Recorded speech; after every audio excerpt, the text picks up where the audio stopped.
अवामी news studio में खबरों के सिलसिले को आगे बढ़ाते हुए न्यूज अपडेट आपको देंगे। पुरान शरीफ में 30 मस्तक जोड़ों की इज्तिमाई शादी, मदीना लगोस रिलीफ यूके का मसाली इक़दाम। सराय आलमगीर से डॉक्टर तस्वर हसन मिर्जा की रिपोर्ट के मुताबिक पुरान शरीफ में मदीना अलगोस रिलीफ यूके की चेयरपर्सन मिसेज जरका हक कादरिया के ज़ेरे निगरानी 30 मस्तक जोड़ों की इज्तिमाई शादी की एक पुरवकार तकरीब मुनक्किद हुई। इस मौका पर मस्तक और सफ़ेद पोश खानदानों से ताल्लुक रखने वाले दुल्हा दुल्हनों को जहेज का ज़रूरी सामान, घरेलू इस्तेमाल की एशिया और दीगर तोहफ़े फराहम किए गए ताकि वो अपनी नई जिंदगी का आगाज़ बेहतर अंदाज में कर सकें। तकरीब से खिताब करते हुए मिसेज जरका हक कादरिया ने कहा कि माशरे के कमज़ोर और ज़रूरतमंद तबकात की मदद करना हमारी समाजी और अखलाकी जिम्मेदारी है। उन्होंने कहा कि इज्तिमाई शादियों के जरिए गरीब खानदानों का माली बोझ कम करने के साथ साथ फलाही जज्बे को भी फ़रोग़ दिया जा रहा है।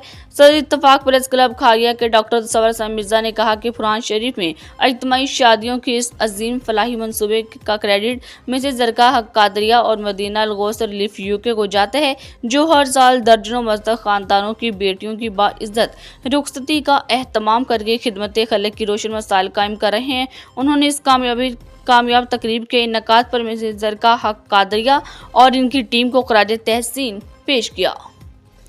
अवामी न्यूज स्टूडियो में शामिल करेंगे नाजरीन मजीद खबरें एक छोटी सी इंटरनेशनल ब्रेक के बाद।